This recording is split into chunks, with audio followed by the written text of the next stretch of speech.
Great. Well, even helps if we turn it on. So, I come from a technological university, can't you tell? Which is Missouri S&T. I don't know if you spent any time in Fort Leonard Wood. So yeah, right down the road from me.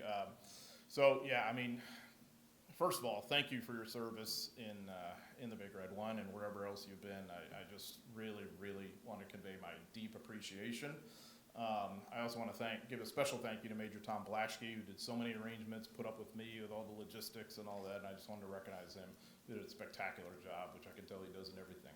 So today I want to give you a sense of what Omaha Beach was like for the 1st Infantry Division. And, this is, I think, a special topic to all of us, me included, but obviously you, because, you're the descendants of the people we're talking about today. So in that sense, the way I think of it at least, there's almost like a family lineage, that you are related to these folks, and that there are some parallels, of course, with your experiences. There are things that aren't the same, but there's a lot that really is. So I wanted to kind of take you through that, through their world, and give you a little bit of sense of how I came to the topic. So I was one of those kids who was just into World War II, like from diapers onward. I don't know why. I was just always hugely into it. And one of the things that really interested me and animated my interest in the whole thing is it just didn't seem to shine through like what World War II and maybe the Normandy invasion was like for the average soldier. And that's what really drew me to this, the human story that I was constantly trying to investigate from childhood forward. So Omaha Beach, in particular, seemed to me just to be the ultimate kind of battlefield. And obviously it's an iconic battle. I just really been studying it from childhood onward. And then, so I've kind of seen this topic from different eyes in different phases of life. As a child, as a young tourist visiting Normandy for the first time, at the age of 21, when all these places became real. So one thing for us as Americans, of course, we can't just pop over to Normandy like that, like you can if you're from England or whatever. So to be there, to see it, the sort of tangible, tactile learning was just so eye-opening to me. Later on, in graduate school, I had the opportunity to participate in what was called the Normandy Scholars Program, in which we spent part of a summer in Normandy, just sort of deep dive on the battlefield, not just Omaha Beach, but the Battle of Normandy as a whole. And that obviously animated my interest more. Later on, as a battlefield historian, leading people to the sites and hopefully shedding a little bit of light on it, and eventually as an author. And what struck me, studying Omaha Beach for the entirety of my life, is how much more there was to know. And so this is how the Big Red One story kind of comes to fruition, for me at least, is that as I studied Omaha Beach, it struck me that a lot more needed to be known, especially the experience of the 1st Infantry Division. And you've seen this pattern from the beginning forward, D-Day and after. You had combat historians who were documenting what happened at Omaha Beach, but they were really focusing primarily on the western side of Omaha Beach, the 29th Infantry Division and the Rangers, which is great, but there was a part of the story that I felt was perhaps overlooked a little bit. So they produced, just as an example, 373 pages of history on the 29th and the Rangers, and about 82 or 83 pages on the Big Red One. And I thought, that needs to be expanded. We need to know more about what happened there and why it happened and why all this turns out the way it does. So that's why I decided to focus on the 1st Division because, let's be honest. I mean, I'm well into the 21st century when we're doing this. Most of the veterans were gone, unfortunately. And the idea is, what more is there to know about Omaha Beach at this point? Well, as it turned out, a lot. So it was for me as an historian, it was kind of a sweet spot because there was some new light to shed, but also these incredible sources that really hadn't been used or had perhaps been underutilized. So like the after-action reports of the Times, the unit journals, the combat interviews that were done at the time by Army combat historians, the company morning reports. So back in those days, the Army, the adjutant general would basically command this. And you had to get your AARs up, but you also had to have your company morning reports that would go up to higher. And so what that meant was everybody is accounted for and documented, in terms of the casualties and sickness and decorations, promotions, whatever else. But also, day by day, sometimes these unit reports, like these little reports, like here's where we were, here's what was going on. Some of them are really vivid. So stuff like that. Latter year interviews, people I knew. Of course, I knew a lot of people who were involved in the invasion and who were part of the Big Red One. And so I was kind of drawing on that, on a kind of lifetime of sources and all this other stuff from World War II that I felt had been relatively underutilized. So it led me to ask questions like, why do they approach the battle the way they do? Why does it turn out the way it does? What kind of decisions tended to work? What kind of leaders were effective? How does this whole thing work on D-Day? So the place to start with this, obviously in writing this book, I wanted to give you the place to start to get a sense of the personality of the division back then.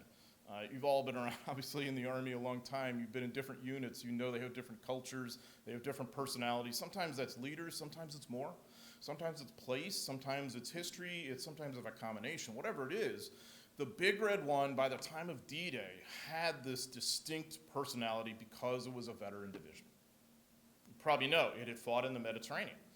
It had led the way in two amphibious invasions by the end of 1943, one in North Africa and the other invasion of Sicily. And it had seen some really hard fighting. It had really lived up to its name as the 1st Division. It's really the 1st Division that's going to see combat on some levels, along with what I often think of as its sister division in terms of distinguished record, the 3rd ID, which is also right along with it in North Africa and Sicily. Eventually they're going to part ways as the Big Red One fights in Normandy, and the 3rd ID continues at Anzio and goes on to South France or whatever. So at that point, the Big Red One had a reputation as, what's the politest way I can put this? A really good unit in combat, but kind of a handful off the line. Sort of troublemakers off the line. So it was the kind of unit that, like, let's say you're the Corps commander or you're an Army commander, you're like, yeah, I want them in the mix. I want them in that fight because they're going to gain ground. They're going to get the mission done, and I can rely on them. But when they're not on the line, I'm going to have to keep an eye on them somehow. So they had a reputation as being surly, fighting kind of soldiers. Of course, combat soldiers are combat soldiers, right? So you can't always turn the off switch when you go into the rear. So sometimes you're looking for fights there. And of course, the Big Red One often had a chip on its shoulder about rear area support troops who weren't sharing the same dangers as they saw it. The brass and so I think this is embodied in, I don't know if you've ever heard this phrase, but this was common in the Big Red One in World War II. That the soldiers of the division loved to say the United States Army consists of the Big Red One and 10 million replacements. I mean, that is so very much the mindset. So the guy who is sort of overseeing this, if we go to the next one, Major, is Major General Terry de la Mesa Allen. And so he had commanded the division quite successfully in the Mediterranean. Allen was just a classic kind of soldier's soldier. He was a cavalryman. He was a son of a distinguished soldier who was a West Pointer. He had washed out of West Point, which had to be a very traumatic thing for him, given his family history and maybe the expectations upon him. So he leaves West Point and he goes to American University, and he eventually gets his college degree and he gets commissioned that way. And really, throughout the rest of his career, what really motivates this guy is the idea of being with soldiers in the field. The other thing about Allen that I think is kind of unique among his peers at the time is that he understands and emphasizes night actions. At a time when the U.S. military, especially the Army and the Marine Corps, they're doing the bulk of the ground fighting in World War II, of course, kind of a 9-to-5 war. We fight in the daylight hours, we attack in the daylight hours. At night, we hunker down on a perimeter and we shoot anything that moves out there, kind of thing. Allen is very different, and so he has kind of fought the 1st Division that way in the Mediterranean, and it's helped lead to his success. He has a partner in his assistant division commander, what they called ADC back then. It was a 1-star post, like it is now. Brigadier General Ted Roosevelt, who was the son of the president by the same name, and had served in World War I. And had a very distinguished record, had been badly wounded in World War I, and so here he is as Allen's number 2, and so together they have this kind of command mindset of All we care about from you as a soldier is how you fight, what you do in combat. And we're here with you and we're here for you. So Alan was the kind of guy who, if you were just an average everyday private in the Big Red One in the Mediterranean, you would probably have encountered him at some point. And it was likely to have been a positive encounter. Not a dressing down kind of thing of, oh my God, there's a general, let me make myself as small as possible and let's get out of here. It's more like, yeah, he's one of us.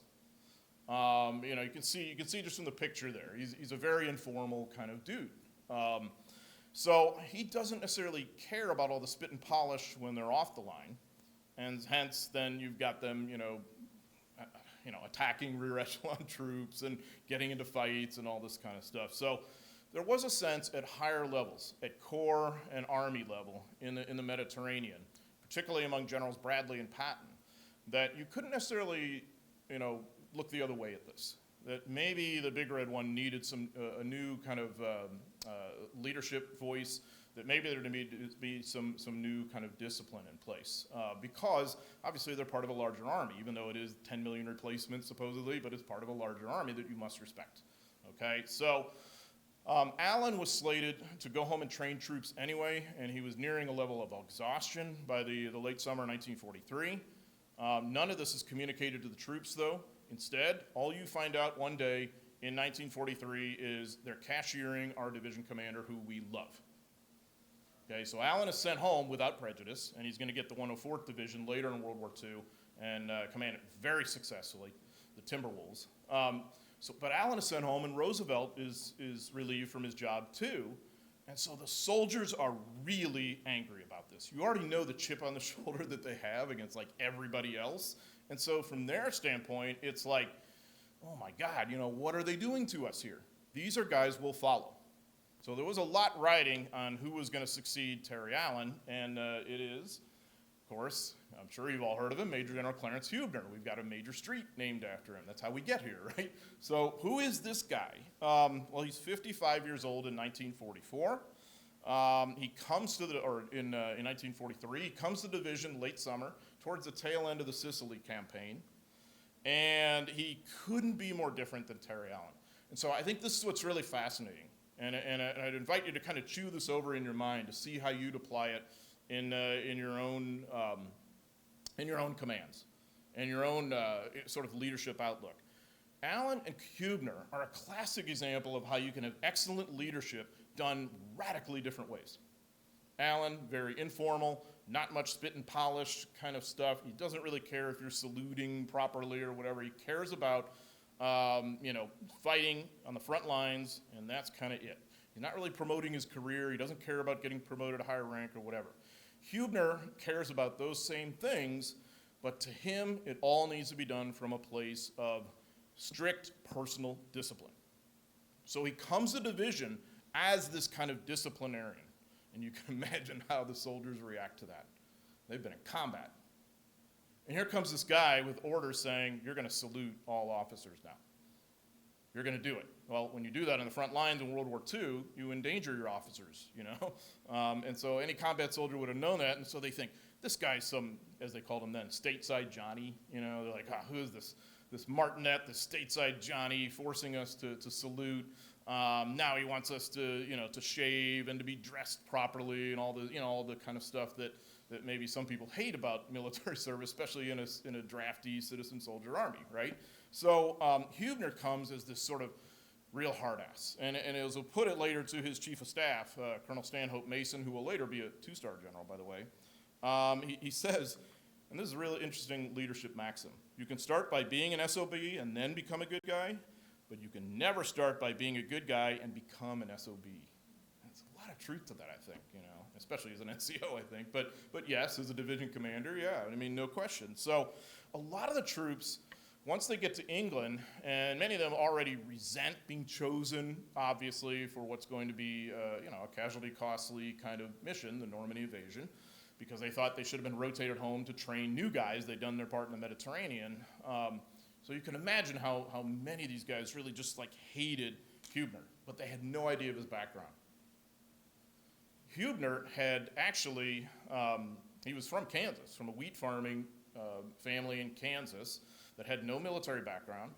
And he's kind of almost self-educated. He loves sports. He was a very good athlete, and he had gotten a high school diploma, and he decides he's going to become a coach, like a PE teacher.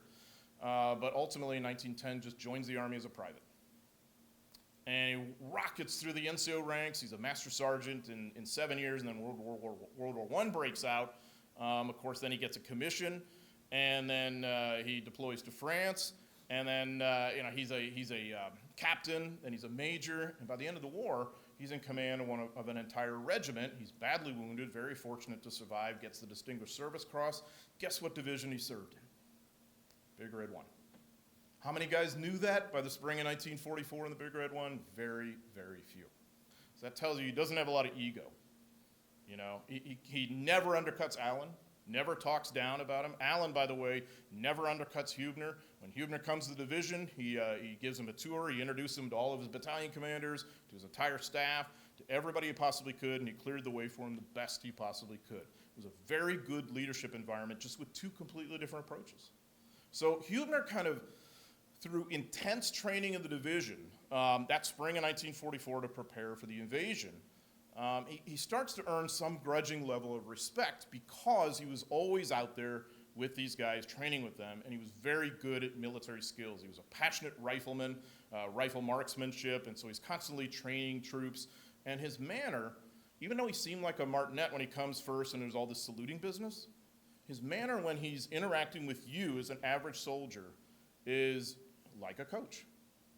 Here's how you do it. Here's a way you can maybe do this better. Here's a way that drill didn't necessarily work, and here's why that matters, why you need to know the job of 2 levels above you, because there's going to be casualties. Here's why you need to know every weapon system, and here's why we're drilling you on that constantly over and over. Here's why you need to know amphibious warfare, town fighting, all the stuff the Big Red 1 does throughout some very intensive training months in the spring of 1944. It all seems to have a purpose. So one day, one of the soldiers sort of observing Huebner going through some of this intense training, he sidles up to Brigadier General Clift Andrews, who was the division artillery commander at that point, and one day will command the Big Red 1.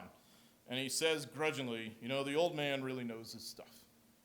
And that was about the biggest compliment many of these guys could give Huebner at this point. So they're trained to the point where they knew exactly where to stand on the assault landing craft. So when you see those pictures from the Normandy invasion of troops packed aboard like a Higgins boat, or you see the movies or whatever, it's not random where you're standing. From a leadership point of view, the commanding officer is at the front, on the left front, ready to lead, follow me, ready to inspire, ready to think, ready to work through whatever, and ready to sacrifice, quite bluntly, right? At the back is your ranking NCO, to make sure orders are carried out, and as the push man, to put it bluntly for you. Don't even think about staying on this landing craft. We are all getting off the landing craft. You're not going to hunker down here and sit the Normandy invasion out. We're all going, and you're going to have to deal with me, okay? I mean, is there anything better that a sergeant can do than that in that respect? Not. So in between, there's riflemen who provide security and provide the maneuver element, sort of at the front of the landing craft. There's people with Bangalore torpedoes, which is special explosives you would have had, because there's so many mines and so much barbed wire and whatnot on Omaha Beach in particular. There are probably a couple of bazooka teams, maybe a flamethrower team. There's people specially equipped with explosives and TNT. There's a mortar element that's in the sort of middle to back for obvious reasons. So everything is prepared with that in mind. And not just in the Big Red 1, but in all the assault elements. And so it's really interesting from that standpoint. So here's what they're looking at. Here's the place they're going to assault. This is just the Big Red 1 side of Omaha Beach, and it's the majority of it. It's about a 4.5 mile to 5 mile stretch of beach. And so the Big Red 1 has about 3 miles of it or so. And you're looking at the key sectors here. This little highlight. You can see over here, this is Fox Red, Fox Green, Easy Red. What does WN stands for? And my German skills are horrendous, so if you have better German skills, please forgive me. Widerstandsnest, or basically a resistance nest, okay? So Omaha Beach has no roads, so that's an engineer problem. You're gonna have to build all your roads. And so the only way you're gonna get off is in these natural gullies or ravines That's your natural exit. The Germans know that. So what they're going to do is they're going to place those resistance nests to cover the ravines or draws that would provide an exit point for the Americans to get off the beach. If the Americans get off the beach, they succeed. If they're pinned down on the beach, obviously, then they're extremely vulnerable to the German fire. Simple as that, right? So the Widerstandsnest, as you can see from WN60 to WN65, consists of some of the most formidable fortifications, not just at Omaha Beach, but really along the Normandy beaches of anywhere, because the Germans know Omaha Beach is a must objective for the Allies because it's going to have to connect the British beaches to the east with the American Utah Beach to the west on the Cotentin Peninsula. You just have to have it. It's the nexus of the entire thing, and it's really good defensible terrain. So you're looking here at an obstacle belt. Of course, those are the famous hedgehogs that I'm sure you've seen. Also Belgian gates, which are these ungainly things about 7 feet tall, steel, designed to snare a vehicle or people. Sometimes mines are implanted in there too. You've got what are called tetrahedra. So that's like a concrete pyramid type of structure that is designed to rip open the bottom of a landing craft and log obstacles.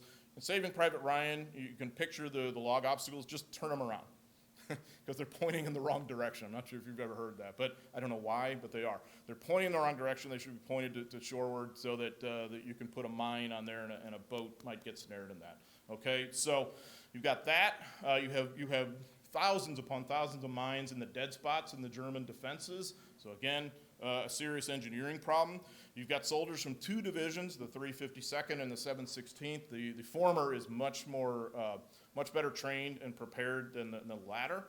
You have some amount of Eastern European roster filler. By this point in the war, the Germans had manpower issues, so they were, shall we say, enticing some people from Eastern Europe to serve in the German armed forces. So basically the deal in front of you, if you're one of these guys, is we can work you to death as a slave, or you can serve in the German armed forces. Which would you prefer? So that's how you end up here at Normandy, maybe at Omaha Beach, facing the Americans as a Polish person or Russian or Ukrainian or whatever, okay? There are about, by my estimate, maybe about 500 German soldiers patrolling the Big Red 1 side of Omaha Beach. In total on Omaha Beach, probably about 1,100 to 1,200. So a battalion full or a battalion minus just on the Big Red 1 side, roughly. But, you know, obviously it goes much deeper than that, doesn't it? Because they have these very formidable fortifications with concrete bunkers and emplacements and pillboxes, what are called Tobrucks. It's like a circular concrete structure that you can put a mortar in or a machine gun post in. The Americans call them murder holes. You've got that. You've got, of course, tunnels connecting some of them or trench lines connecting some of them. You've got barbed wire, you've got mines, you've got all this stuff. Okay, so I would argue beyond all that, even though that's the famous part of the German defenses, your deadliest German defenses, the biggest threat to your life when you go ashore on June 6, 1944, is something we can't see on the map, and that's inland artillery. There are 24 105 millimeter pieces. Artilleryman here, thank you. It's your great moment, and there should be many. There should be many, but it's so true. You've got 24 105 millimeter pieces off our map here. And the bad news is they're all connected communication-wise with the observers who were in these concrete bunkers, including one called Lieutenant Bernard Frierking, who's about right here at WN62, which is one of the sort of crux of the German defenses in this part of Omaha Beach. So as long as Frierking can call in all that artillery, you can imagine the havoc they can wreak. Every part of that beach is pre-sighted. So all he has to do is say a code word and here it all comes. You also have Nebelwerfer batteries. Those are often called Screamin' Meebies by the Allies. So that's only going to add to it. They're just not as accurate as the 105. So this is what it'll look like in the 21st century. Now, be mindful of the fact that there was no parking lot in 1944. So we have to suspend our belief a little bit. I don't think this structure was there, and there's a lot more foliage in the 21st century than there would have been in 1944. The Germans had cut down fields of fire. So there's not much foliage on Omaha Beach for obvious reasons. Notice the crescent shape. I don't have to tell all of you, you know way better than I do about bracketing and enfilade fire and how that could come into play here, right? So That in tandem with the fact that you're moving towards high ground, what you're looking at here is sort of medium tide. The Allies are going to deliberately land at low tide, and the thinking behind that is there's so many mines and obstacles on Omaha Beach. In fact, photo recon had shown in the months leading up to D-Day that they're getting stronger like by the day. So 1 out of every 4 soldiers who goes ashore on June 6th is going to be an engineer. If there are any engineers in the room, here's your great moment, how incredibly important you are. So 1 out of every 4. To deal with all that, to build the roads, to do all this kind of stuff, the demining, I mean, it just goes on and on. Okay, so we want to be able to see the obstacles. That's the thinking behind it. So we're going to have low tide landing, but obviously that makes you really vulnerable too as one of the assault troops. So the pre-invasion bombardment, as you've probably heard, is near to totally inadequate. And there's another lesson learned there too. We have firepower, we have all these bells and whistles, we've got air power, we've got sea power, they're great. We never would be there without any of this. That's the basis of all of this, okay? But it's not going to guarantee victory. And when you land here, I'm sorry, initially at least, you're going to be on your own. The pre-invasion bombardment is done by heavy 4-engine bombers who bomb from high altitude and don't have great accuracy. So the weather isn't that great on D-Day. It's very cloudy. It's very misty. So imagine yourself as a bombardier and one of those planes being asked to bomb in about a 1,000-yard window of, in front of an enemy fleet or a friendly fleet on this thin crust of enemy resistance, and you can't see through the clouds. Are you going to take any chances dropping on your own people or your own fleet? I mean, we all know the answer to that. So they bomb inland. It does no damage. The pre-invasion bombardment by the Navy is about 45 minutes because they want the element of surprise. It makes total sense, but they don't do that much damage. Now, later in the day, when the Navy can observe targets and knows that how the fight is developing and all that, the destroyers in particular are going to play a crucial role.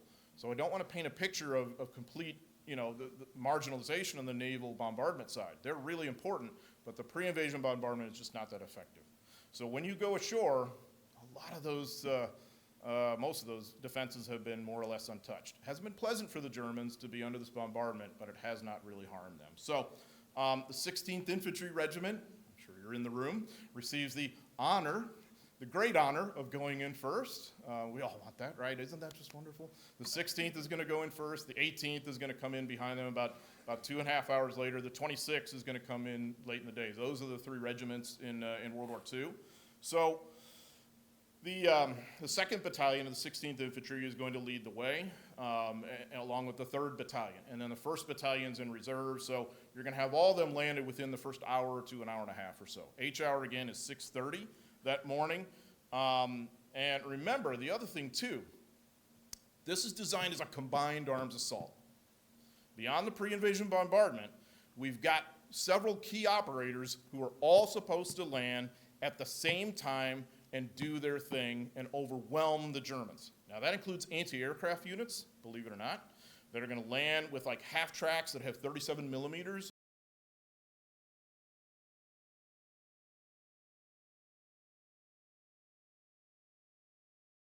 on them. They're designed to hit those pillboxes. You're also going to have dismounted anti-aircraft with heavy machine guns and all that. Okay, they land, they do their thing. You've got tanks. Famously, of course, the swimming amphibious duplex drive tanks that are going to kind of swim their way in, supposedly. And then they're going to be there, and the tanks are going to lay down the fire on the pillboxes and whatnot. You've got the engineers, particularly special groups that have been put together by D-Day called Gap Assault Teams that are joint Army-Navy engineer teams that are going to come in at H-hour to blast holes through all those obstacles. That's their job. And then, of course, the infantry, which, me being biased to the infantry, full disclosure, they are the lead actors in any play, and they will be here. Okay? They are to take the beach. They're to get off the beach. They're to take as many or more of the risk as anybody. But they're all supposed to land at the same time. Why then does Omaha Beach become such a kill zone? Because that goes awry. Units come in late, the tides are really strong toward the east, so you're landing in the wrong spots, and the tendency is for some of the lead assault craft to land in the worst kill zones. That's the problem, and land piecemeal, so that the Germans can focus on this group now, That group later, one at a time rather than being overwhelmed. Famously, of course, the duplex drive or amphibious tanks. Many of them don't get in on the big red one side. Captain James Thornton was in command of them. He was the company commander, A Company, 741st Tank Battalion. He was a Citadel graduate, and he doesn't really, he's not an expert in the tides. And the tides are pretty heavy. They've been trained for this, and the mission dictates that he must go ahead and have the tanks swim ashore rather than be brought in by landing craft. It's a fateful decision because 27 out of 32 of his tanks, including his own, will sink with an average loss of 1 crewman per tank. Many of those tanks are still there, and it's very much heirlooms by now, as you can imagine, very much protected. But it's one of the tragedies of D-Day. 2 do swim in and do tremendous damage to the German defenses at WN-62 and 61. And 3 get in on a landing craft, and the only reason they didn't get dumped in the water is because the ramp of the landing craft wouldn't go down. So they just take the landing craft all the way into the beach, and the tank just plows through the ramp and just goes in. So imagine yourself as a tanker, who does get in. There's supposed to be 56 tanks ashore that we're going to bring ashore by landing craft or, amphibiously, and only 16 are in. So you do the best you can. And then here come the Gap assault teams too, in the mix of this whole mess as of H hour, being landed piecemeal, and you've got all those explosives that are live. Imagine how dangerous that is. The Gap assault teams suffer terrible casualties, roughly about 50% casualty rates in many cases because the explosives are cooked off by German fire. And there's no way to survive that, obviously. There are many Navy crosses earned, many Distinguished Service crosses earned by the sailors and soldiers. The biggest point of frustration for the survivors is that you can't do your job. And you can't do your job because it's so chaotic that a lot of troops are taking cover behind the obstacles. You don't want to blow your own troops up, okay? So there's only so much you can do. So the infantry comes in piecemeal. 2nd and 3rd Battalion, the bulk of them land in right under the worst snouts of WN 60, 61, and 62. That's why it's such a kill zone. Famously, E and F Company, the 16th Infantry, L and I companies of the 16th Infantry, it's just a mess. There's a German machine gunner at WN 62 by the name of Heinz Severloh, who will later write a book. He survives this, and he writes a book. He does a ton of interviews. He claimed he fired 12,000 rounds in the course of that day. Whether he did or didn't isn't necessarily the point to me. The point is that he was there intact, and he was shooting as much as he could. Who knows how many barrels he would have gone through or whatever, but he's pouring out a lot of fire, okay? So that tells you something there. The other factor, too, that makes this so deadly, a lot of these guys who are getting ashore are not in good physical shape once they get ashore. Not because they haven't trained. They're trained to a fever pitch. They're in superb condition. But they're loaded down with too much stuff. In the great American tradition, right? 70 to 120 pounds. Imagine that. 70 to 220 pounds in an amphibious invasion in which you're wet. You're wet. You've been in a landing craft for an hour and a half to 2 hours. Maybe you're seasick. Many of them are. You're tired. You're exhausted. You're frightened. You've had an adrenaline dump by this point in time. One of them, PFC John McPhee, is a good example. He's a teenager. He's in incredible physical condition. He's trained to a fever pitch. He's ready to invade Fortress Europe, and he's so seasick and so overburdened by the time he stumbles ashore that he said, I didn't care if Adolf Hitler himself was waiting for me. So that's the mindset. Instead of moving around like rabbits, they're moving like tortoises, so that makes them much better targets for the German gunners. And the shock. They're almost drunk with shock. They're wearing what the soldiers called skunk suits. You may have noticed this, that many of them had in the photos of the time, like brassards on their arms. Okay, well these were specially designed uniforms that were supposed to ward off German chemical weapons in case the Germans used chemical weapons. There was a lot of concern about that. But those special uniforms just like absorbed the water, and they didn't breathe at all. So you were just sort of confined. You were hotter than you should have been. It was heavy, and guess what? It stank like sour milk too. Wonderful stuff. So they called them skunk suits. So here you are in your skunk suit. It's Great stuff, isn't it? And a little personal anecdote about this, and many of you probably know way more than I do, but I was talking about this at Fort Leonard Wood, and you all know, of course, that's where the Army's chemical warfare branch is. And a very highly experienced chemical warfare NCO came up to me later. He said, you know, I did some personal tests on like what the skunk suits were composed of and what kind of chemical ordnance the Germans had and all that. And he said, I'll tell you, if the Germans had used that ordnance, those suits would not have protected the soldiers. And I'm like, oh my God, after all that, you wouldn't have even had the protection. You know, your skunk suit wouldn't have done anything for you except load you down, unfortunately. So we plan for things that doesn't work out the best. We all know that. So now you're working across 500 to 600 yards of open beach, obstacles, mines. I mean, it's just terrible. Give you just a few anecdotal examples of what this meant. Lieutenant Aaron Denstedt was a brand new platoon leader, what was called a boat section leader, so like a Higgins boat, and you've got 31 soldiers with you aboard a Higgins boat you're in charge of, okay? So he's leading the way off that boat. He had once attended UCLA, and he was brand new. I mean, I'm sure none of you would know this, but brand new butter bars are not always that popular coming to a unit, right? Especially an experienced unit. Oh, they're welcome with open arms, aren't they? Welcome, Lieutenant. We're so glad you're in charge, even though we've been at this so much longer than you. So you all know the dynamic there, right? But Denstedt came with this kind of humility that was very disarming to many of his soldiers. They really loved him by D-Day because he was like, all right, I'm in charge. I'll give you guys whatever you need, but you know what you're doing, so you do your thing, and you just tell me what you need, and I'll be there with you. So it was really a very good leadership approach in that sense. So he comes off his boat. He and his sergeant decide to go in opposite directions to flank around some obstacles. A machine gun bullet just tears immediately straight through him and kills him instantly. Dead like that. That kind of leader just gone. His mother later wrote to an Army historian urging the Army to tell his story. And she wrote, I'm just the proud mother of an only son. If the story isn't included, I'll try to understand.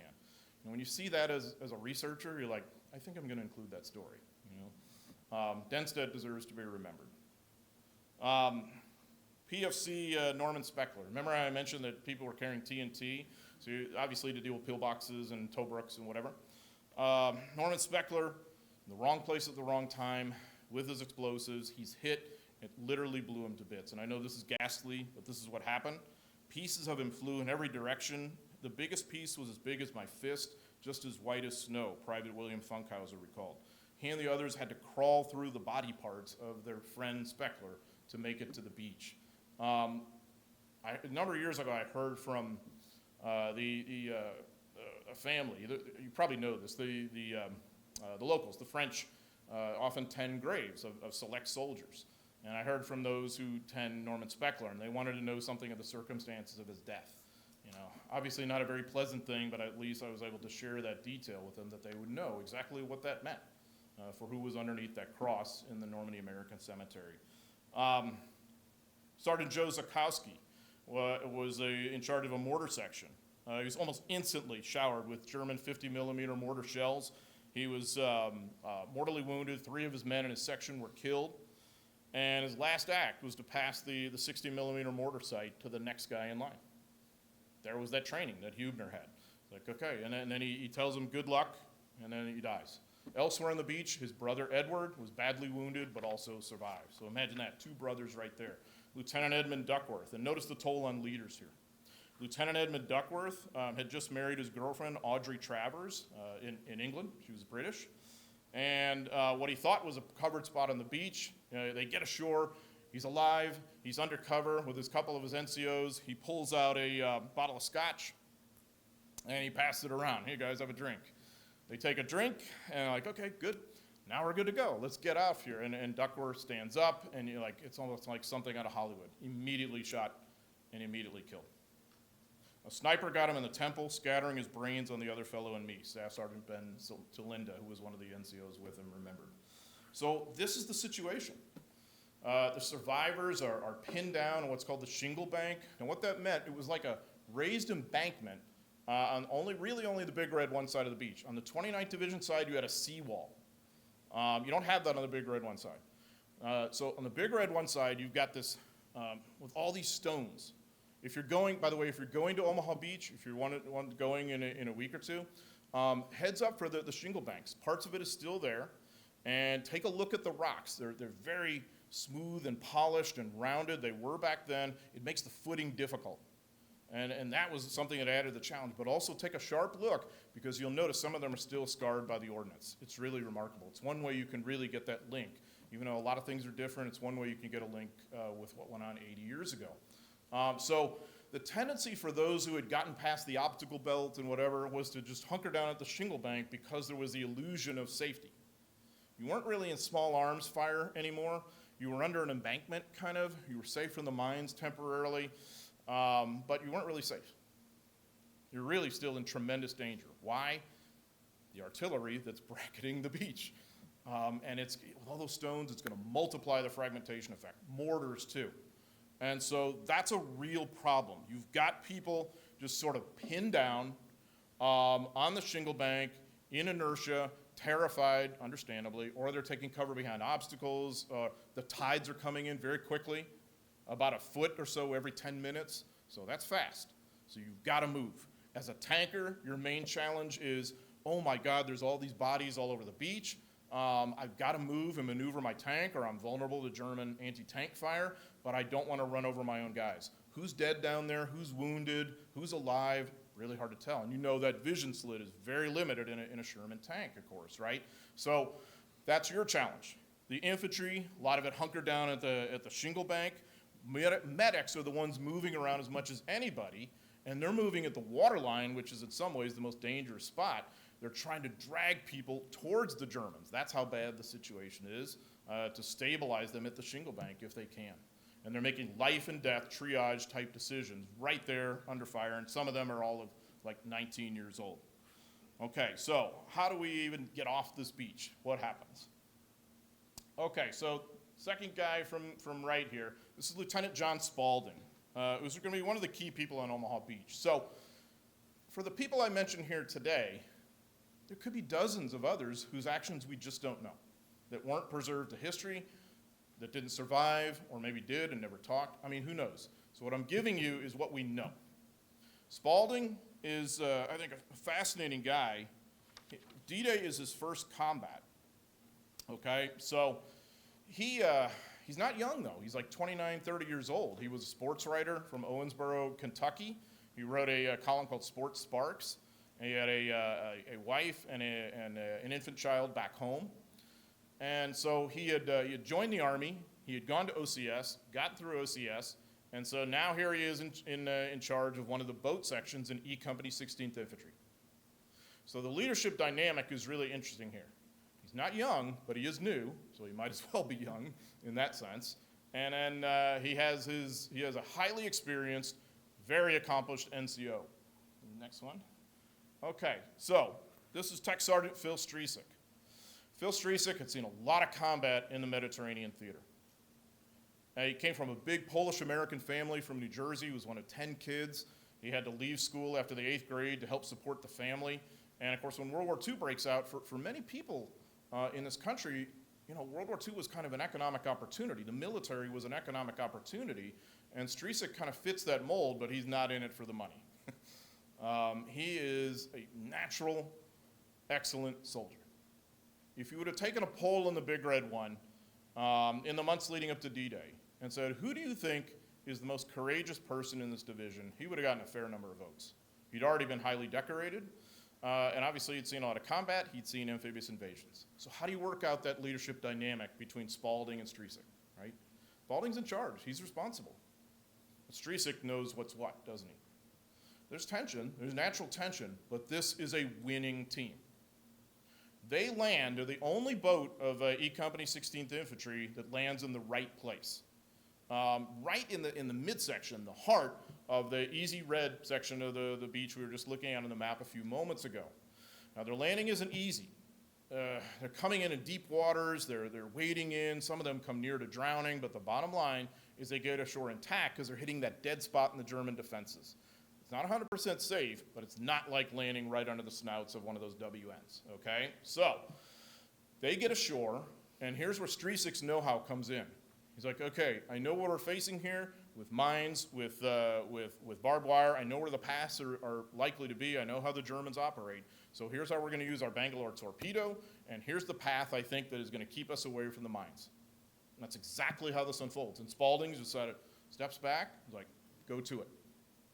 So Stresick sort of leads the way at some points, and Spaulding sort of leads the way at other points in the course of D-Day. They work that out amongst themselves. And they operate as a serious problem for the Germans because they probably are the first large group of Americans to get off Omaha Beach on D-Day. So when would that be? That's probably within the first 45 minutes or so. So probably by 7:15 to 7:30 in the morning, roughly. It's impossible to say, okay? So the point is, they are moving upward and inland, up those bluffs. They're taking out probably machine gun posts, typically. In one instance, Stresick, who's Polish-American, encounters a ethnic Polish soldier in German uniform. He is very unhappy with him, as you might imagine. They take this guy prisoner, though.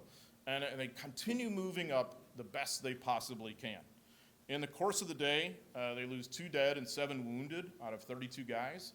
And there are 7 Distinguished Service Crosses that are going to be awarded to people in the section, including, of course, Spaulding and Stresick. Now, next one, please. Yeah, so having told you that, here's the route. Okay, so they land here. So there's WN-62. You can see all of its evil ordnance here. WN-64 that's going to bracket you on the other side, okay? So here's where Spaulding comes in. So notice that dead spot. You're right in the middle, and that's where you're supposed to land. You come up this way, and so Spaulding is going to turn west. And his section is going to be dealing with WN-64, the fortifications there, and just making life a nightmare for the Germans over there in the course of the day. What that means is anybody landing in the follow-on waves, like B Company, 16th Infantry, A Company, also many, many others in the course of the day, 18th Infantry, it's going to be a little more survivable because what Spaulding and Stresick are doing there, if that makes sense. You have really run interference here. I've compared them to like knives in the vitals of the Germans. So, notice this name too, Dawson. Okay, right behind them, about 20 minutes behind the Spaulding-Stresick section, comes Captain Joe Dawson's G Company 16th Infantry Regiment. That's the reserve company within the battalion. So if we could go take a look at Joe Dawson. Here he is. This is Joe Dawson, the commander of G Company 16th Infantry. Now, he's not new to combat, but he is new to company command. So again, this leadership dynamic, I think, is just so fascinating. He's taken over G Company from a really popular leader, who's also a very dear friend of his, a guy named Ed Wozensky, who commands E Company now, the one that really got hit hard. Okay? So Dawson's been a staff officer, so he's seen combat in the Mediterranean, but he hasn't been the guy in charge. So he's not sure how his soldiers are going to receive him. Dawson also isn't young. I think he's about 30 years old. He's a college graduate of Baylor University. He's a geologist by trade, which gives him an edge in understanding the terrain he's facing at Omaha Beach, the soil he's looking at, the rocks, what they mean, where mines are likely to be and likely to not be. But he doesn't know yet if his soldiers trust him. Oh, the other thing. Dawson was the son of an extremely prominent Baptist minister who was very well known in Texas. So he felt he had to live up to the family name and that he couldn't shame his family. So he's got all that on his shoulders, plus, are these 190 guys going to follow me? And as he'll later put it, and I think he's saying this tongue-in-cheek, I hope, I didn't know if I was going to get shot from the front or the rear. You know, it's like, wow, that makes you think, doesn't it? So I think he was joking, but who knows? So Dawson is determined to lead from the front. Maybe in ways that might not always be appropriate for a company commander in this situation, but you can kind of understand why. So G Company comes in 20 minutes after Spaulding-Stresick, and they come through that same opening that Stresick had created. So Dawson is going to go up that same route along with his G Company people. Dawson's personally going to destroy a German machine gun post by grenades. And then he I found out that he encountered Spaulding, and I think they coordinated where one decided to go one way and the other way. So you remember how Spaulding went west toward WN-64? Spalding goes east towards Colville. If we could backtrack one to look at the map. Okay, so see how Dawson is oriented in this direction towards Colville, that town that is right overlooking Omaha Beach, it's the church spire and all that. So G Company ends up in combat in Colville the rest of the day and the night. And they're in flux there. One of the great ironies of the whole thing, and really tragic ironies of it, is Dawson and a couple of his privates take the church against what is probably a German artillery observation team, right? They're going to use the church steeple to observe, right? So just think about this a minute. This is a close encounter in which you have people very similar culturally, probably worshiping the same God. And remember how devout Dawson is. He's a devout Baptist. They both would call themselves Christians, yet they're fighting to the death inside a house of God. That's what World War II had done. That's what war does, So Dawson, it was difficult for him to talk about this for the rest of his life, even though he's very expansive on his whole combat career. This whole inside the church thing was tougher. Okay, so G Company puts a serious bite in the German defenses in the course of the day. It outflanks WN-62, as you see. But they're going to pay a price for this. He's got dozens of lightly wounded guys, which is really easy for me to say, safe and fat and happy up here, Oh, lightly wounded. That means, fragments come in and take a piece of your neck, or you break your wrist, or, something like that, or whatever that allows you to maybe stay on your feet and keep fighting. That's what a lot of these guys are doing. The tragic irony for G Company is some of their worst losses happened in a friendly fire incident late in the day. As effective as the Navy destroyer fire was at midday, late day when they didn't know there were Americans in Colville, the communications were out, they had pre-planned fires that were going in there. They didn't know the Americans were there, and that kills and wounds several people in G Company. It was something Dawson was angry about for the rest of his life, though there's nobody really at fault for that. Again, just war, part of the huge tragedy of it. So, to close the loop on the leaders for you. We go forward there we go, yeah, thank you. This is Colonel George Taylor, who commanded the 16th Infantry Regiment at that time. So he's 45 years old at this time. He'd seen a lot of combat. He knew a lot about amphibious operations, obviously from the Mediterranean. And he was very thoughtful. He was very courageous. You can see how decorated he is. This is later when he's a brigadier general on the strength of his actions at Omaha Beach to some extent.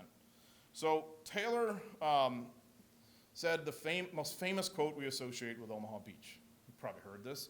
Only two kinds of people are going to be on this beach, the dead and those who are going to die. Now get the hell off the beach. Right?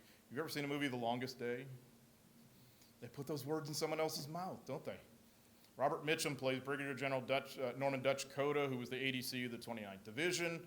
And Coda's incredible. His actions were amazing that day, but he didn't say those words. I think that's really unfortunate, because Taylor said them, and it wasn't just an affectation. One of the things I found out, it's something that had been in his mind for months. He wrote about them in a training memo the previous fall. He said, in a landing operation, there are two classes of men that may be found on the beach, those who are already dead and those who are about to die. So when he comes ashore about an hour and a half after H hour, that is like in the front of mind to the point of obsession for him. His XO, Lieutenant Colonel John Huey Matthews, had been killed instantly at H hour, getting off the landing craft. He's the highest ranking American we lose at Omaha Beach, or I think on D-Day no, not on D-Day, because Brigadier General Pratt is killed. But on Omaha Beach, he's the highest ranking American who's killed.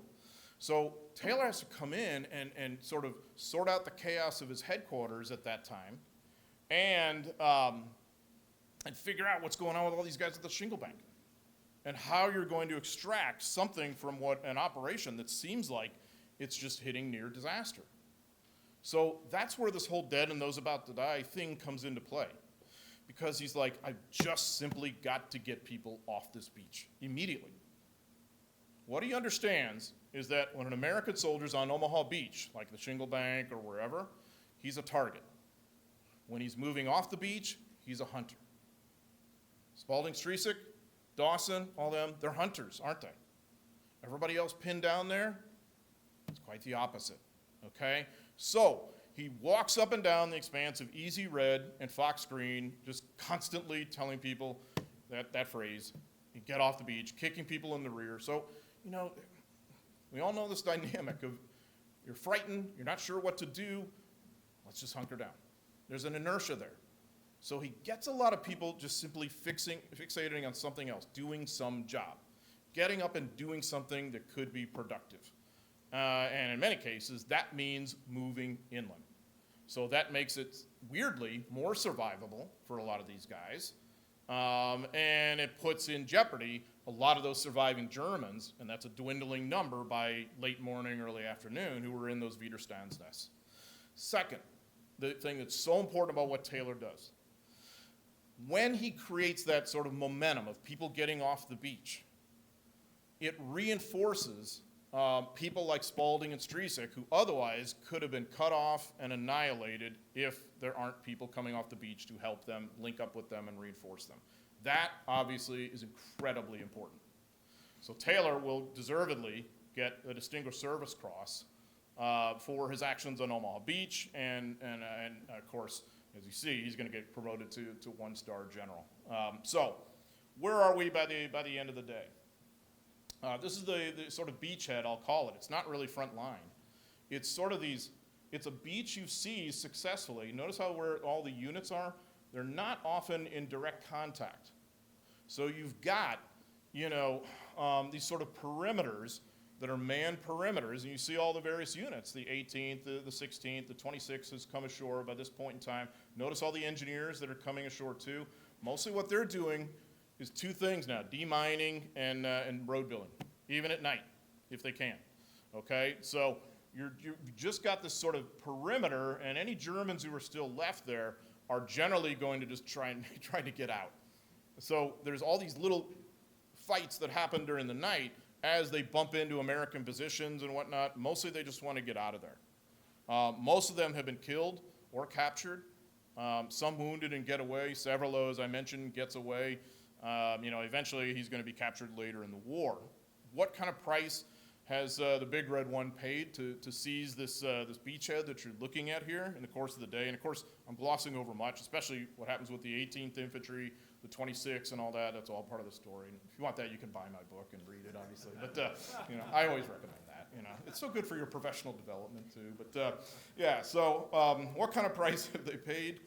Now, this is all that I could directly document in looking at the records. So I think it could be a bit of an underestimate, but this is what we know. 1,174 casualties, including 820 in the 16th, and that included about 300 KIA. Now, when you think about all the other attachments, the armored units that are attached to the anti-aircraft, the engineers, whatever, that's probably another 500 casualties or so, okay? That's just on the Big Red One side. The 29th Division suffers an equivalent number of casualties, though, a little higher, but more or less the same. So you're probably talking about, anywhere from 2,500 to 3,500, something in that range. It's a pretty big bite. But it's not as bad as it could have been. Hubner, you may wonder, where's he in the course of the day and how does he affect this fight? He affects the fight in this way. He had trained them to create this muscle memory among the new guys, because about half those who go ashore on D-Day and the Big Red One are new guys. Among the veterans, to create that muscle memory is what you do in this kind of crisis. But he has very little effect during the day. It's mainly a small unit fight, small leader, sergeant's kind of fight. He comes ashore late in the day, like around 1800 hours, 1830 hours. He'd been like a caged lion all day wanting to get ashore, but they tell him, if you get ashore and you get into the mix and the chaos and the maw and you're out of communication, things are going to get way worse. So his staff could talk to him honestly enough to reason with him. So by then, he could come in safely, and when he's briefed by by one of the staff officers, one of the battalion staff officers actually, as to what had happened, he's just kind of in awe. And he's in awe of what his soldiers did, and he's not taking the credit for it, though he deserves a lot. He had trained them, he had created the playbook, and then the people on the ground had improvised on that playbook, the Spaulding, Striseks, and whoever else, the people we don't know about. All he said to this staff officer when he was done, and he had tears in his eyes, he said, "You did it." So somehow you did it. And he was just filled with admiration. And that really stuck out to me, because I think that when you think about 80 years later, I feel the same way. It's like, somehow you did it.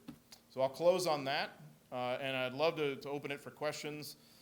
Not that I know everything, but I'd be glad to try and tackle it best I can. So thank you. Appreciate your attention. Thanks.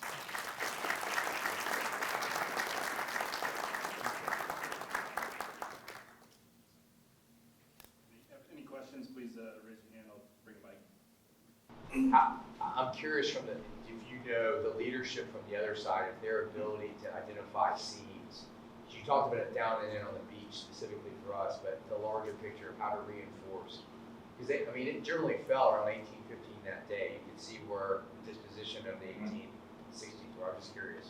Yeah, so from the German point of view, like how they're looking at it in a leadership way, the Germans have a really dysfunctional command setup at Normandy, and it really alludes to higher level than maybe what we would see at Omaha Beach, but Omaha Beach is affected by this. So what I mean is that the two key German strategic commanders, Gerd von Rundstedt, who commands what's called Army Group B, which is all German forces in the Western Front, and then the more famous Erwin Rommel, who commands the sort of northern sector, the northern beaches, disagree on how to oppose the Allied invasion.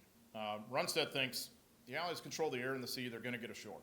So the best thing we can do is hold back our tanks to counterattack them once they do get ashore, stymie them and bleed them over time and negotiate a peace. Rommel believes we have to be stopped at the waterline immediately on D-Day, hence the term the longest day, he coins that. Otherwise, Germany will inevitably lose. Rommel, it's amazing to me, has not absorbed the lessons of the Mediterranean. Anytime German tanks got near a landing beach, the Allied fleet just nailed them. And that's what Rundstedt and Gerd von Schweppenberg, who's the leading German tank commander in Normandy, that's what they're worried about. So how does this then affect Omaha Beach? When you're the 352nd at Omaha Beach, I think General Crace is their commander. I mean, you don't have a lot of armored units with you. You're waiting for them to counterattack along with other units. So your job really is to hold this thin crust of resistance and then wait for help. Can the help get to you? Partially not, because your senior leaders are at cross purposes to some extent. So the 352nd had been at Omaha Beach fortifying from about March onward. You'll often hear the myth that the Allies didn't know about it and they just these guys happened to be there on maneuvers on D-Day. That's nonsense. Allied intel knew about it, and actually it got down to Hubner's level before the troops went ashore, and Hubner had to decide, do I tell my regimental and battalion commanders or not? How do I handle this? And he just thought, I'll leave well enough alone. There's nothing we can do about it now. But in a way, they had planned to do about it because of the Gap assault teams and the engineers and all that. We'd seen the buildup, So it's a long-winded way of answering your question that from the German point of view, as they're watching this whole thing unfold, there's a sense of being overwhelmed. Certainly with the fleet that's in front of you, but all the number of troops that are coming ashore, exactly what we designed, to overwhelm them. So if you happen to be one of those unlucky 1,200 or so, at Omaha Beach, your lifespan is not long. You're desperately hoping for help. And there'll be some of it that comes. A bicycle troop attack, like at Colville late in the day. The whole eastern flank of WN-60 is attacked. There's a guy named Jimmy Monte, some of you may have heard of him, who is going to earn the Medal of Honor for his valor there that day, and it cost him his life. And so there'll be some of that, but the problem for the Germans is it's too piecemeal. At the time of the Pacific, the Marines and the air and the naval air were getting a little bit better about air-ground integration as they were doing the landing assaults. How much, if any, did that translate over to naval air support for the Normandy invasion and the communication that we had from the ground back to the guns on the ships? Because you mentioned earlier, destroyers played a pretty critical role in some areas regarding providing that indirect fire. I won't say field artillery, but indirect fire for supporting that deeper fight. So, that tie-in with the Navy. Yeah, so you already by Normandy, of course, have the beginnings of what are going to be called joint assault signal companies. These are basically joint Army and Navy liaison and communication units designed to do just that, to very much maximize your naval resources, your naval gunfires, and whatever else. Now you have that at Normandy, but the communications are just not, the equipment itself is not effective enough. The infrastructure is not good enough with enough alternates so that when you have casualties or lose equipment, it tended to be a kind of zero-sum game. How much are they learning from the Pacific? And I'll point out, it's really the Army doing still, already at that point, the vast majority of the invasions and fighting in the Pacific, in addition to the Marines, they're not learning enough there. And what I mean by that, I'll refer you to a guy named General Corlett, Charles Corlett, a 2-star general. I don't know if you ever heard of him, but Corlett had commanded the 7th Infantry Division, and he had just commanded them at Kwajalein in February 1944. And his division, which is an amazing unit, obviously, that still exists, the Hourglass Division, had carried out, a previous invasion at Attu, the only land battle on American soil, technically, I guess, at that point. And they had learned a lot about communications and how to work with the Navy, how to assign a destroyer to a battalion, for instance, how to work at that level, and how to get to know one another before the battle. And that really mattered. You all know that. I mean, relationships matter, And so Corlett is redeployed to the European theater. He's going to be a Corps commander. He's going to have 19th Corps in the wake of D-Day. And he will complain later that General Bradley, who was the commander of 1st Army, the American ground commander, did not listen to him enough. Now, that's Corlett's perspective. To be fair to Bradley, Bradley is listening to a lot of voices. He's got a lot of people in his ear. He's doing the best he can. But I think in retrospect, he probably could have learned more from Corlett, from the folks in the 7th Division. And the Army had all these sort of multi-theater AARs and pamphlets, like with combat experiences by small unit leaders. And so it's something you would have had access to as a general and certainly as a lieutenant or a captain, as anything, really, if you wanted it. So I think there were more opportunities probably to learn from the Pacific, because obviously more invasions had gone on in the Pacific, and they were getting very good at it, the Army in particular. Just to jump forward a couple of days, you mentioned the strategic location of Omaha Beach in relation to Utah and then Gulf, June and Sword to the east. What frictions were there with the American forces as they pushed away from the beaches, linking up with the British and Canadian forces, and interoperability? Yeah, so the frictions of sort of the international link-ups, if we'll put it. Communication is the main friction point. Whether, let's say, if we're talking about the Big Red One, moving out from Omaha Beach, going to Port-en-Bessin and to the east over towards Gold Beach, how do we get in touch with the 50th Infantry Division, the British 50th Infantry Division, or the commandos who are in Port-en-Bessin? And that is a really hit or miss thing. We may get lucky where we have some radio contact, or we have liaison officers who are particularly effective and in the right place, but honestly, it's more of a random kind of thing. So going forward in the campaign, of course, the main friction point that becomes famous later is, of course, Montgomery's supposed failure to take Caen and all this business. There's no shame in it. I mean, Caen's a tough objective on D-Day. That's a far way inland. So you wanted it on day one, and you didn't get it. Okay, life goes on. I mean, where this becomes a controversy is Montgomery himself claiming later, disingenuously, we didn't want it on D-Day. Well, again, there's no shame in not getting it on D-Day. So the Americans tend to remember that part of it and say, well, it took them a month to get to Caen. The British and the Canadians tend to remember what they think of as a too slow American 5th Corps advance eastward towards Gold Beach. Is that fair? I don't know that it's really fair in either instance, just in my opinion. I'm curious, your professional opinion, just based on your research and analysis, was success inevitable? What we brought to the table, or were there some just key events that really got us to where we needed to get to that turned the tide, or did we just bring so much mass that inevitably it was going to happen? I'm just curious what your thoughts. Yeah, so you wonder if is success inevitable, and I would say success is probable. Maybe is that because there's still some things that could really go wrong. I mean, Bradley, considers the possibility of evacuating Omaha Beach because he's getting these terrible reports. He's aboard USS Augusta all day. And from his vantage point, it seems as though this has just been a disaster. And he's like, well, do I reinforce it? Do I pull him out of there? What do I do? Well, as it turns out, the situation wasn't as bad as he thought. I do think there's some possible ways this whole thing can end up as a disaster. I think it's unlikely because, like you said, we're throwing so many people at this. We've got so much material. We control the sea. That's the key to the whole thing. And we control the sea because we control the air. So it all leads to the other.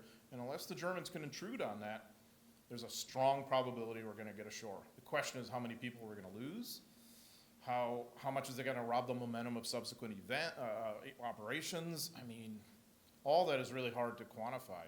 But it's one of the reasons why I've come down pretty solidly on the sort of anti-Rommel side, that I think I think his approach is really wrong-headed. Because to me, the proof is in what happened. He's fortified the beach as much as he can. Now, to be fair, he didn't have enough time. He wanted more time, right? I mean, so yes, his fortifications are a work in progress on D-Day, granted.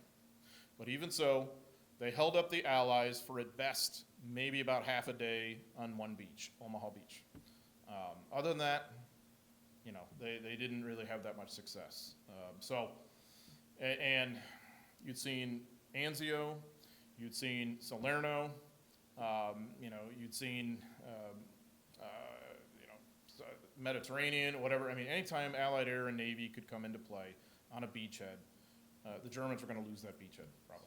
Are there any frontal attacks or are there any attacks that have begun on the European continent to kind of draw in some of those reinforcements away from the beaches? Oh, no. Yeah, so you wonder, are there like diversionary attacks the Allies launch? Yeah, so no. I mean, there's a deception plan. You may have heard of this. There's Operation Fortitude, which is designed to kind of deceive them into thinking we're either going to invade at Norway or on Calais, a different part of France, which is closer to England, is probably a better place to invade, all things being equal, but is heavily fortified.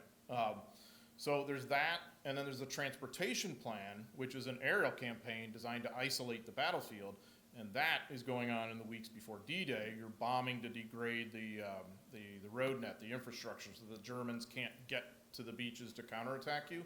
But in terms of actual ground-oriented diversionary attacks,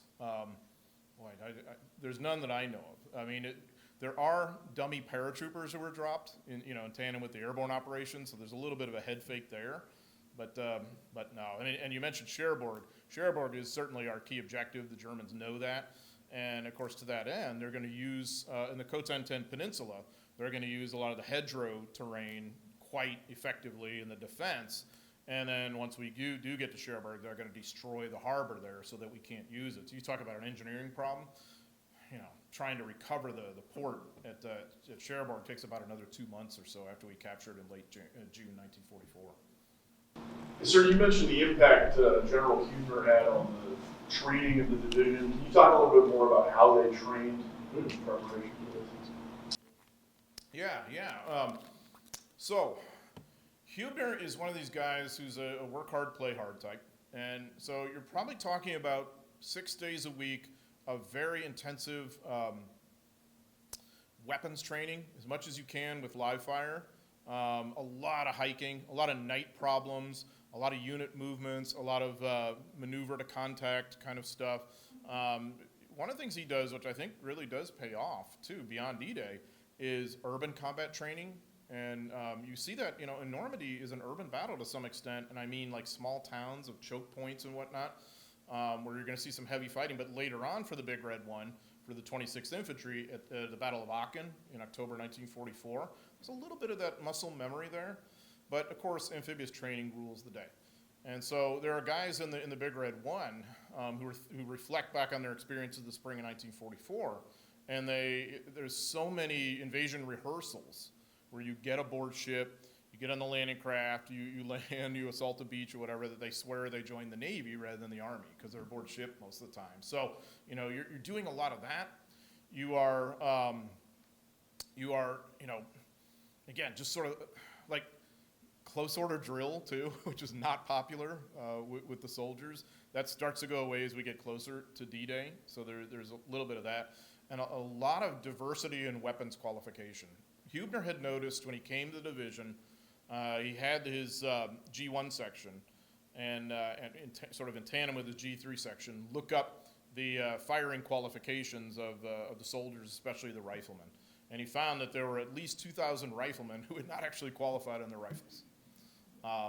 And many of them had seen combat, So he's like, I think we need to shore this up. And he didn't criticize Allen. He was just like, this is something we need to do. So there was a real priority on that, on rifle marksmanship, on making sure that these guys knew how to use their basic weapon of survivability.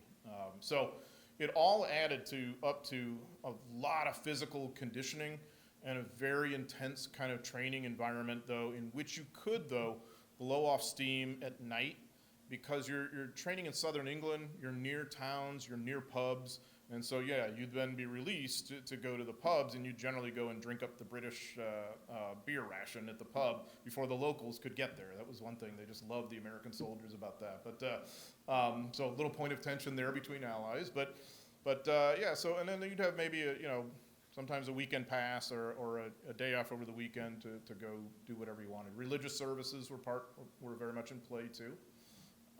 So there was some downtime, but most of the soldiers who were part of that mix in 1944 just pointed to how the whole months leading up to D-Day were kind of a blur, a training blur and whatnot. Some things don't change. There's those in here that are thirsting for a pub.